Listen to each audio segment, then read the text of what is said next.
Hello friends, this is Sadhana and welcome back to my channel syllabus layers. So इस video में हम class 12 chemistry का chapter 1 that is solutions को देखने वाले हैं and this is the part 1 of this chapter. So let's get started. सबसे पहले हम समझते हैं कि सोल्यूशन क्या होता है। So solution it is a homogeneous mixture of two और more substances combined physically in any proportion by mass. Solution क्या है? एक होमोजेनियस मिक्सचर होता है दो या दो से ज़्यादा सब्सटेंसेस का। ठीक है, तो अगर मैं क्या करूँ, एक होमोजेनियस मिक्सचर बनाऊँ दो या दो से ज़्यादा सब्सटेंसेस का, उसको मैं बोलूँगी सोल्यूशन। सो सोल्यूशन क्या है? It is a homogeneous mixture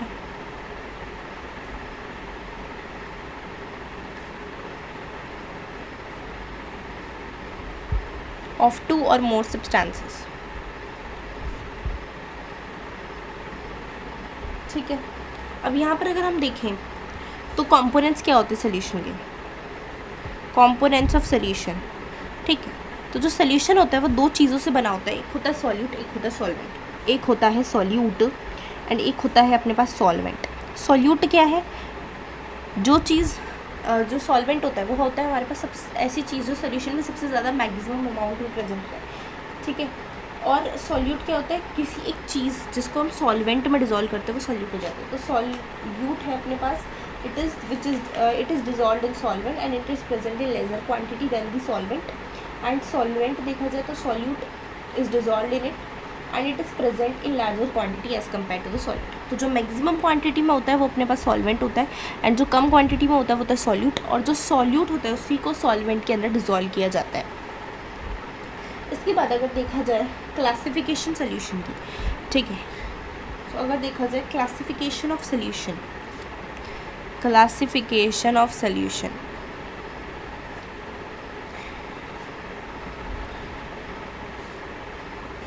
ठीक है, जो सोल्यूशन होते हैं उसको वेरियस कैटेगरीज में हम लोग क्लासीफाई कर सकते हैं एंड जिस बेसिस पे क्लासीफाई कर रहे हैं वो बेसिस डिफरेंट होते हैं। जैसे सबसे पहला बेसिस है जिस बेसिस पे हम क्लासीफाई कर रहे हैं वो होता है taking water as a solvent. तो सबसे पहले ऑन द बेसिस ऑफ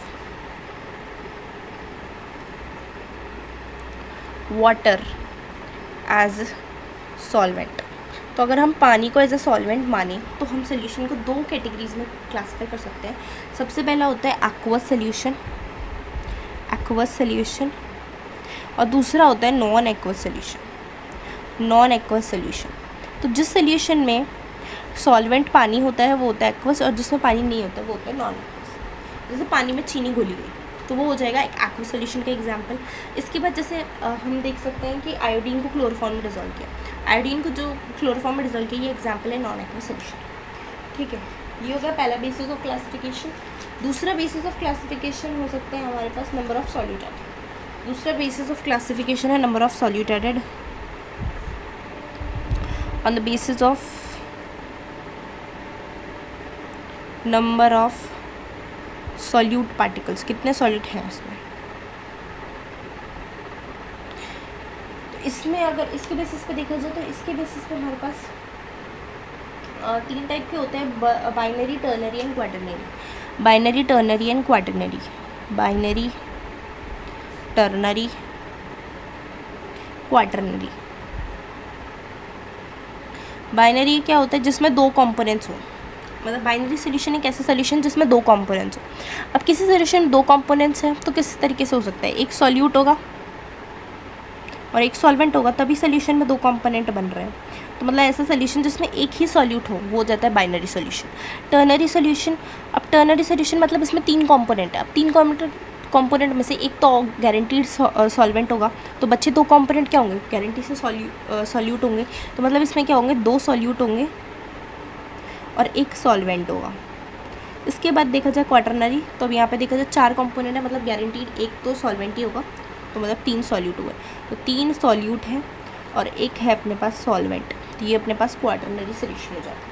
इसके बाद on the basis of relative concentration of solute and solvent, मतलब कितनी अमाउंट में सॉल्यूट एंड सॉल्वेंट प्रेजेंट है, उनकी रिलेटिव, मतलब उन दोनों के कंपैरिजन वाली कंसंट्रेशन, उन दोनों की कंपैरिजन वाली कंसंट्रेशन के बेसिस पे देखा जाए तो on the basis of relative concentration यहाँ पर देखें, अगर on the basis of relative concentration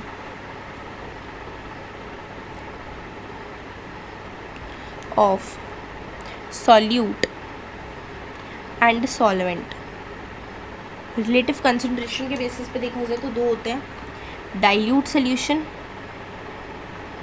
and दूसरा होता है concentrated solution. Dilute solution and concentrated solution. Dilute solution एक ऐसा सोल्यूशन होता है जिसमें हमारे पास क्या होता है कि सॉल्यूट जो है ज़्यादा नहीं होता, सॉल्वेंट ज़्यादा होता है। तो ऐसा it contains lesser solute particles in a given amount of solvent as compare to concentration of solution. Solution की जो कंसंट्रेशन है उसमें देखा जाए तो सॉल्यूट की कंसंट्रेशन कम होती है as compare to the concentration of solvent. Concentrated solution, इस सोल्यूशन में सॉल्यूट की कंसंट्रेशन ज़्यादा होती है बट सॉल्वेंट की कंसंट्रेशन कम होती है। इसके बाद चौथा जो है अपने पास आता है on the basis of amount of solute added, कितना अमाउंट में डाला गया है सॉल्यूट। तो ऑन द बेसिस ऑफ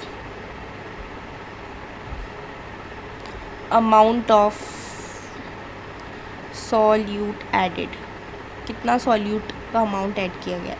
तो इसके बेसिस पे देखा जाए तो तीन कैटेगरी बनती है, सैचुरेटेड, अनसैचुरेटेड और सुपर सैचुरेटेड। सैचुरेटेड क्या है, जिस सोल्यूशन में मैक्सिमम जितना भी सॉल्यूट घुस सकता है किसी भी सोल्यूशन में एट अ गिवन टेम्परेचर।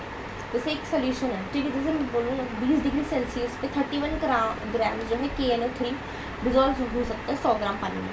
ठीक है, 20 डिग्री सेल्सियस पे 31 ग्राम KNO3 डिजॉल्व हो सकता है 100 ग्राम पानी में। तो ये जो पॉइंट है कि इस पॉइंट पे यानी 20 डिग्री सेल्सियस पे इतना ही हो सकता है, इससे ज़्यादा नहीं हो सकता। तो ये यानी कि इस पॉइंट पे जो सोल्यूशन है वो हो जाएगा सैचुरेटेड सोल्यूशन। इसके बाद अगर मैं इससे कम डिजॉल्व कर रही हूँ, जैसे मैंने माना 20 डिग्री सेल्सियस पे मैं 19 ग्राम ही कर रही हूँ डिजॉल्व, तो इस केस में जो सोल्यूशन है वो है अनसैचुरेटेड, मतलब उसका सैचुरेशन पॉइंट है, मतलब एक ये पॉइंट है, इससे ज़्यादा तुम डिजॉल्व नहीं कर पाओगे। तो उस सैचुरेशन पॉइंट से कम जो है सॉल्यूट प्रेजेंट है, तो ये हो जाएगा अनसैचुरेटेड सोल्यूशन। इसके बाद जो देखा जाए अगर सुपर सैचुरेटेड सोल्यूशन, मैं 31 ग्राम बोल रही हूँ कि 20 डिग्री सेल्सियस पे 31 ग्राम घुल सकता है, मैं 40 ग्राम करने की कोशिश करूँ तो ये क्या हो जाएगा, ये हो जाएगा सुपर सैचुरेटेड सोल्यूशन। अब सुपर सैचुरेटेड सोल्यूशन बनाया कैसे जा सकता है, टेम्परेचर को इंक्रीज़ करवा दिया तो ये जो सॉल्यूट पार्टिकल्स हैं ये घुल जाएंगे उसमें। ठीक है, तो यानी ये बन गया अपने पास सुपर सैचुरेटेड सोल्यूशन। इसके बाद जो है अगर देखा जाए on the basis of physical state of solute and solvent, physical state of solute and solvent के बेसिस पे देखा जाए, पांचवा on the basis of physical state of solute and solvent, solute and solvent की जो भी फिजिकल स्टेट है उसके बेसिस पे। ठीक है, तो अब जो सोल्यूशन है वो किस तरीके का होगा, सॉलिड होगा, लिक्विड होगा, गैस होगा, वो बताता है कि सॉल्वेंट कैसा है। अगर सॉल्वेंट गैस हुआ तो सोल्यूशन भी गैसियस होगा, सॉल्वेंट लिक्विड हुआ सोल्यूशन गैसियस हुआ। इसके बाद अगर सॉल्वेंट सॉलिड है तो सोल्यूशन सॉलिड होगा। ठीक है, तो मतलब मैं बेसिकली बोलना चाहूँ तो सोल्यूशन की तीन स्टेट ही एग्जिस्ट कर सकती है, या तो वो सॉलिड होगा, नहीं तो वो लिक्विड होगा, नहीं तो वो गैस होगा, ये तीन ही हो सकती है। इसके बाद देखा जाए सॉल्यूट कौन सी स्टेट में है, भले सॉल्यूट का इतना कुछ लेना देना नहीं कि सोल्यूशन की स्टेट कैसी है, पर तब भी अगर हम देखें कि सॉलिड में कैसा लिक्विड में कैसा, तो उसके बेसिस पे अगर हम देखें एंड सॉल्वेंट और इसका कुछ एग्जाम्पल लिख दो। ठीक है, तो जब मेरे पास सॉल्यूट गैस है एंड सोल्यूशन सॉलिड है, सॉल्यूट गैस है पर सोल्यूशन सॉलिड है, ठीक है, सॉल्वेंट मेरा ऑब्वियसली सॉलिड होगा, मतलब मैं क्या कर रही हूँ, सॉलिड के अंदर गैस को डिसॉल्व करवा रही हूँ, सॉलिड के अंदर गैस को डिसॉल्व करवा रही हूँ। तो इसका एग्जाम्पल क्या हो जाएगा, जो H2 है उसका रिएक्शन विद पैलेडियम। ठीक है, ठीक है, तो रिएक्शन ऑफ H2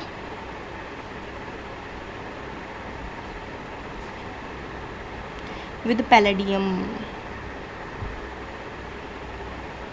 ठीक है, जो 11th क्लास में रिएक्शन था हाइड्रोजनेशन रिएक्शन, यानी कि किसी अल्कीन में इससे अल्कीन या अल्काइन बनाते तो उसमें हाइड्रोजनेशन रिएक्शन यानी एडिशन ऑफ हाइड्रोजन करवाते थे। तो उसमें हाइड्रोजन का रिएक्शन पैलेडियम, निकल, प्लैटिनम, पैलेडियम, इन इनसे मतलब इनकी हेल्प से इनको एज अ कैटलिस्ट लिया जाता था, तो हाइड्रोजन का इनके साथ रिएक्शन करवाते थे एंड हाइड्रोजन का एडिशन करवाते थे। तो यानी कि उस केस में जो H2 का रिएक्शन है पैलेडियम के साथ, तो ये हमारे पास एक किसका सॉलिड सोल्यूशन का एग्जाम्पल है जिसमें सॉल्यूट गैस स्टेट में। इसके बाद देखा जाए अगर लिक्विड स्टेट में है अपना सॉल्यूट, ये अपने पास वही है, सॉलिड ही है, तो मतलब मैं क्या कर रही हूँ, सॉलिड का लिक्विड के साथ करवा रही हूँ रिएक्शन। यानी अब मैं यहाँ पे बात करूँ अमलगम की, ठीक है, amalgam of Na and Hg, मतलब यहाँ पे जो अमलगम क्या है, कोई भी चीज़ किसी भी मेटल को मिक्स कर रही हूँ अगर मर्क्यूरी के साथ, तो उसको हम अमलगम बोलते हैं। तो अगर मैं सोडियम और मर्क्यूरी का जो अमलगम बनाऊँ, अगर मैं सोडियम मर्क्यूरी का अमलगम बनाऊँ, तो इसको मैं क्या बोल सकती हूँ, ये एक सॉलिड सोल्यूशन का एग्जाम्पल है, ठीक है। इसमें मैं काम करती हूँ, इसको ना नीचे लिखती हूँ, यहाँ पे जगह कम बचेगी, सॉलिड में लिखती हूँ। अब सॉलिड का सॉलिड के साथ रिएक्शन करवा रहे हैं, तो जो गोल्ड है, ठीक है, जो प्योर फॉर्म में गोल्ड होता है, प्योर फॉर्म में गोल्ड इतना स्ट्रॉन्ग नहीं होता। जो गोल्ड की ज्वेलरीज होती हैं वो कैसे बनती है कि कॉपर जो है एंड गोल्ड का जो है रिएक्शन करवाया जाता है, ठीक है। तो यानी कि यहाँ पे क्या है, गोल्ड भी अपने पास सॉलिड है एंड कॉपर भी सॉलिड, दोनों का रिएक्शन हुआ, तो हमारे पास एक मिक्सचर बन गया। तो यानी ये सॉलिड सोल्यूशन का एग्जाम्पल है। इसके बाद अगर देखा जाए लिक्विड गैसेस से देख लेते, पहले गैसेस सोल्यूशन देखा जाए, तो गैसेस सोल्यूशन में सॉल्यूट अपने पास पहले गैस देखें अगर, ठीक है, अगर अपन पहले गैस देखें तो मतलब गैस का मैं गैस के साथ करवा रही हूँ मिक्सचर। तो अगर मैं क्या करूँ, सोडियम एंड मैं यहाँ पे ऑक्सीजन गैस को मिक्स कर दूँ, तो यहाँ पर ये गैस सोल्यूशन है। इसके बाद मैं अगर लिक्विड को गैस के साथ करवाऊँ, मतलब मैं लिक्विड को मिक्स कर रही हूँ गैस में, तो मुझे पता है कि जो वाटर की ड्रॉपलेट्स होती हैं वो प्रेजेंट होती है पूरे एटमॉस्फेयर में, ठीक है, ऑक्सीजन वगैरह में अपनी वाटर ड्रॉपलेट्स प्रेजेंट होती है। तो ये इसका एग्जांपल हो सकता है। तो फिर इसका एक और एग्जांपल हो सकता है कि क्लोरोफॉर्म जो है N2 गैस के साथ मिक्सड है, तो chloroform mixed with N2,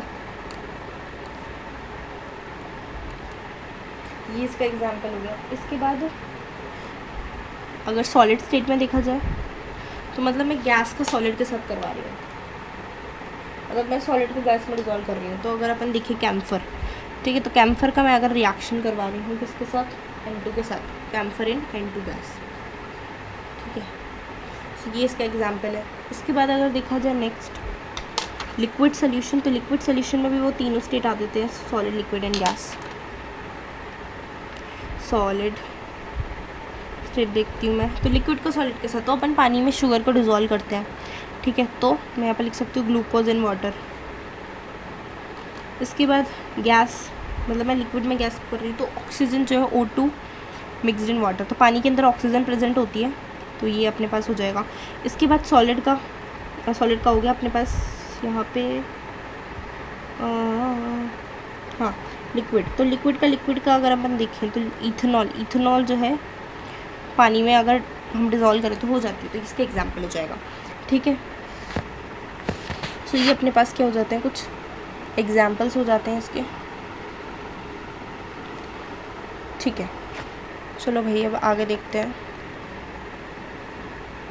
just a second.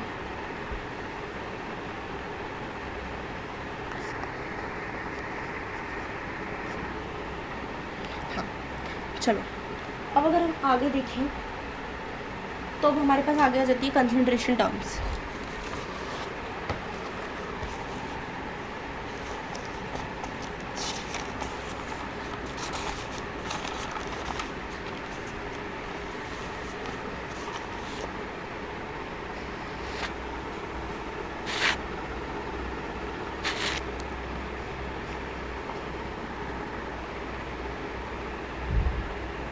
ठीक है, सो अब हमारे पास है कंसंट्रेशन टर्म्स।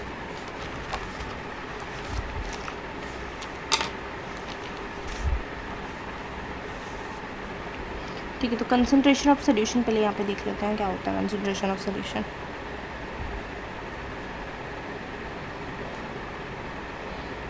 ठीक है, कंसंट्रेशन ऑफ सोल्यूशन, ठीक है। तो जो कंपोजिशन ऑफ सोल्यूशन थी, इसको मतलब कि सोल्यूशन में क्या क्या प्रेजेंट है और कितना कितना प्रेजेंट है, वो हम दो तरीक़ों से एक्सप्रेस कर सकते हैं। सबसे पहला मेथड होता है क्वालिटेटिव मेथड एंड दूसरा होता है क्वांटिटेटिव मेथड। क्वालिटेटिव मेथड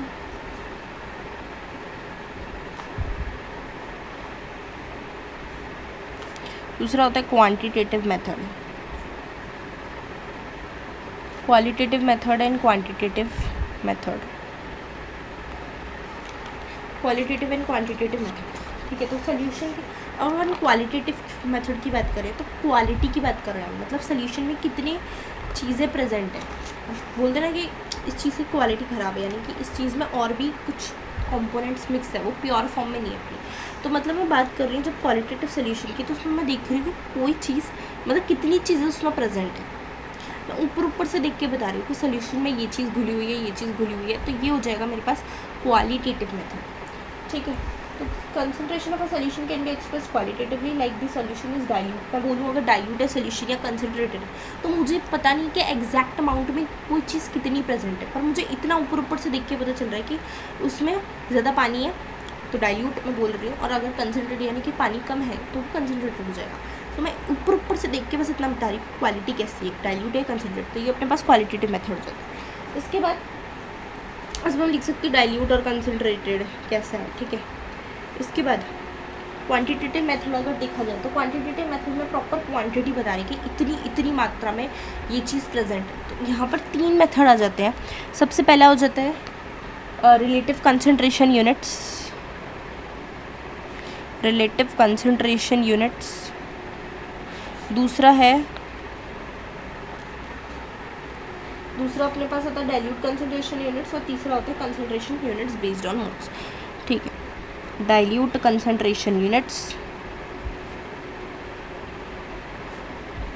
फिर तीसरा होता है concentration units based on moles.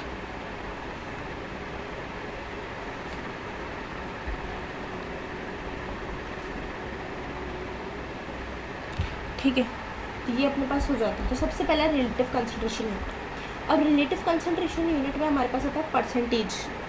ठीक है, सबसे पहले हम देख रहे हैं परसेंटेज। तो रिलेटिव कंसंट्रेशन यूनिट में क्या होता है कि हम रिलेटिवली बता रहे हैं कि इस इतना सोल्यूशन है तो इसमें इतना ये है और इतना ये है, रिलेटिवली या परसेंटेज की फॉर्म में अगर आप पहले देखें तो। ठीक है, मतलब परसेंटेज क्या है, on the scale of 100 we are talking. ठीक है, तो हम 100 की स्केल में बात कर रहे हैं, परसेंटेज का ये मतलब हुआ। ठीक है, तो अगर मैं बोलूँ यहाँ पर रिलेटिव कंसंट्रेशन टर्म्स को अगर मैं देखूँ, ठीक है, तो सबसे पहले हमारे पास परसेंटेज होता है, मतलब 100 की स्केल में कितना प्रेजेंट है। अगर मैं बोल रही हूँ 5 ग्राम जो है सॉल्यूट जो है इस present in 100 grams of solution, इसका क्या मतलब होगा, यानी कि मेरे पास 5 ग्राम सॉल्यूट प्रेजेंट है 100 ग्राम, मतलब मैं एक कोई सोल्यूशन बना रखा है, उसका मैं 100 ग्राम सैंपल ही उठा रही हूँ, तो उस पूरे 100 ग्राम सैंपल में मुझे सिर्फ 5 ग्राम सॉल्यूट मिलेगा। ठीक है, मैंने 100 ग्राम सैंपल लिया और उसमें मुझे सिर्फ 5 ग्राम सॉल्यूट मिलेगा। तो इसको मैं अगर परसेंटेज में लिखूँ, मतलब मुझे 5% सॉल्यूट है पूरे सोल्यूशन में, 5% सॉल्यूट जो है प्रेजेंट है पूरे सोल्यूशन में, मतलब कि 100 की स्केल में देखा जाए मतलब 100 ग्राम में से सिर्फ 5%, यही इसका मतलब हुआ। ठीक है, तो यानी ये अपने पास क्या हो जाता है, परसेंटेज हो जाता है। तो अगर अपने को कोई भी चीज़ परसेंटेज में दी जा रही है तो हम बोल सकते हैं कि यार ये ऑन द स्केल ऑफ 100 बात कर रहा है। मतलब अगर बोला जा रहा है 5% सॉल्यूट इज़ प्रेजेंट इन, मतलब अगर ऐसे बोला जा रहा है 5% solute is present in the 5% solution, मतलब 5% इसमें सॉल्यूट है 100 ग्राम सोल्यूशन में, ये अपने पास 5% सॉल्यूट इन सोल्यूशन का मतलब हुआ। मतलब अपने को बोला जा रहा है कि 5% सॉल्यूट इन सोल्यूशन का क्या मतलब 5 ग्राम सॉल्यूट प्रेजेंट है 100 ग्राम सोल्यूशन। इसके बाद ये अपने पास हो जाता है percentage concentration units based on percentage. इसके बाद इसी में अगर हम देखें तो अपने पास वेरियस कैटेगरीज है, जैसे मास परसेंट हो जाएगा अपने पास, mass by volume percent, volume by volume percent. तो ये अपने पास 3 परसेंटेज के अंदर भी हमारे पास 3 है। सबसे पहला है मास बाय मास परसेंट, जिसको हम एम बाय एम परसेंट बोलते हैं, डब्ल्यू बाय डब्ल्यू परसेंट बोलते हैं, वेट बाय वेट परसेंट बोलते हैं।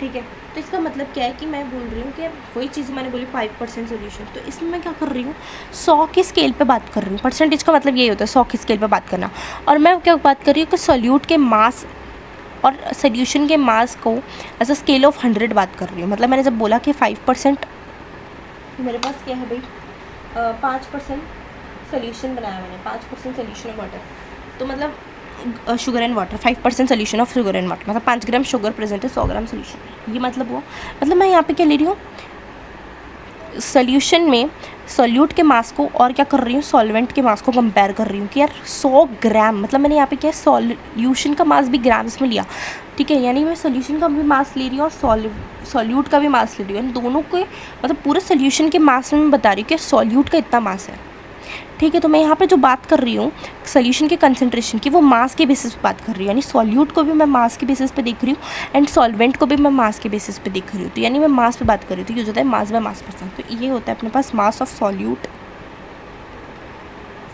Divided by mass of the solution, ठीक है, divided by mass of the solution, यानी मैं यहाँ पे क्या कर रही हूँ, मास ऑफ द सोल्यूट को डिवाइड कर रही हूँ मास ऑफ सोल्यूशन। जैसे मैंने बोला 5% शुगर इन वाटर सोल्यूशन बनाया मैंने, मतलब 5 ग्राम चीनी प्रेजेंट है 100 ग्राम पानी, मतलब यहाँ पर मैंने जो बोला 5% सोल्यूशन मतलब 5 ग्राम, यानी मास ऑफ सॉल्यूट कितना है 5 ग्राम, सोल्यूशन का कितना है 100 ग्राम, तो यानी मैं 100 के स्केल पे बात कर रही हूँ।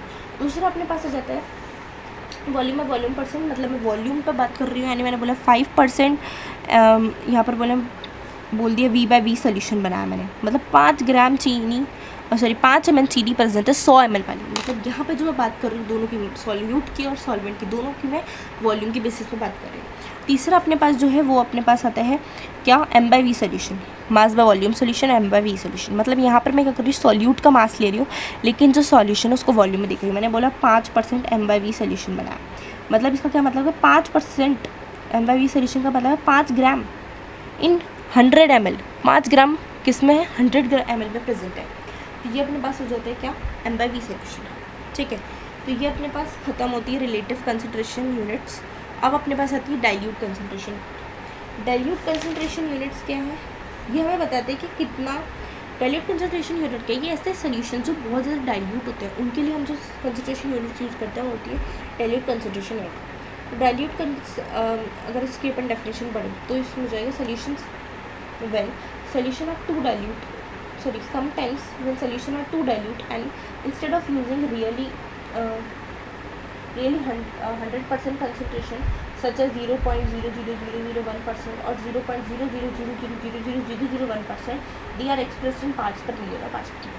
तो कई बार ऐसा होता है कि सोल्यूशन में बहुत ज़्यादा पानी है, मैं अगर बोलना चाह रही हूँ कि 100 ग्राम में सोल्यूशन ले रही हूँ तो उसमें मेरे पास 0 पॉइंट मतलब मैं 9 बार 0 लगा रही हूँ, उतना मेरे पास उतनी कम मात्रा में मेरे पास सॉल्यूट है, ठीक है, मतलब सोल्यूशन बहुत ज़्यादा डाइल्यूट है, तो उस केस में मैं 100 के स्केल में बताऊँगी तो बहुत छोटी वैल्यू आ रही है, उसको बोलने में इतना टाइम लग जाएगा, तो इसीलिए यहाँ पर जो कंसंट्रेशन यूनिट्स यूज़ की जाती है वो होती है अपने पास डाइल्यूट कंसंट्रेशन यूनिट्स, एंड इसमें 2 होती हैं, एक होती है ppm एंड एक होती है ppb, एक होती है ppm और एक होती है ppb।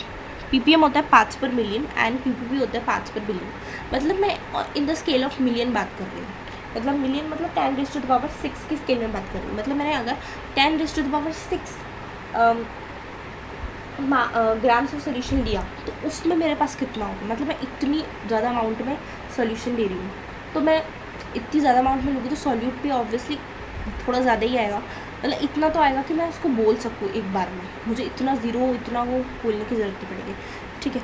तो ये अपने पास होती है ppm का फॉर्मूला क्या है भाई, मास ऑफ सॉल्यूट अपॉन में मास ऑफ सॉल्यूट। जैसे 100 की स्केल में क्या करते थे, 100 की स्केल में बात करते थे परसेंटेज, पार्ट्स पर मिलियन में क्या है, इसमें भी सेम है, बस 100 की जगह यहाँ पर परसेंटेज में क्या करते थे, मास ऑफ सॉल्यूट अपॉन में मास ऑफ सोल्यूशन इंटू 100, यहाँ पर है मास of solute upon mass of solution into में 10⁻⁶, तो यहाँ पर बस 10⁻⁶ अलग से ऐड हो गया है और यहाँ पर कुछ भी डिफरेंट नहीं है। इसके बाद ppb की बात करी जाए, यहाँ पर भी कुछ नहीं करना, बस 10⁻⁹ से कर रहा है मल्टीप्लाई 100 की जगह, सिंपल यहाँ पर concentration terms value concentration terms होती है, ख़त्म।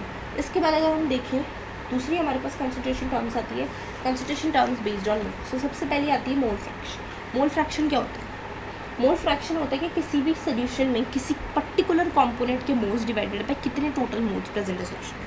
तो मोल फ्रैक्शन होता है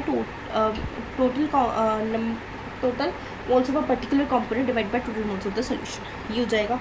इसके बाद अगर अपन देखें तो एक और कंसंट्रेशन टर्म्स हमारे पास आती है मोलैरिटी। मोलैरिटी होता है हमारे पास number of moles of solute divided by volume of the solution in litres, ठीक है। तो मैं अगर बात करूँ मास की सोल्यूशन के डिवाइडेड मतलब किसी सॉल्यूट के, ठीक है,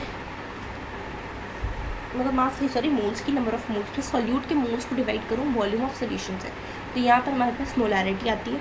एंड तीसरी चीज़ होती है मोलालिटी। मोलालिटी क्या होता है कि किसी भी मोल्स की सॉल्यूट के मतलब सॉल्यूट के moles divided by mass of the solvent in KGs, solvent के मास से मैं डिवाइड कर दूँ, ठीक है। तो molarity number of moles of solute upon में वॉल्यूम ऑफ सोल्यूशन, और किस में होना चाहिए, वो लीटर्स में होना चाहिए। लीटर्स में नहीं है तो इसको मल्टीप्लाई कर दो 10⁻³ से। इसके बाद मोलालिटी वही मोल्स ऑफ अपॉन में मास of the solvent in KGs, ठीक है।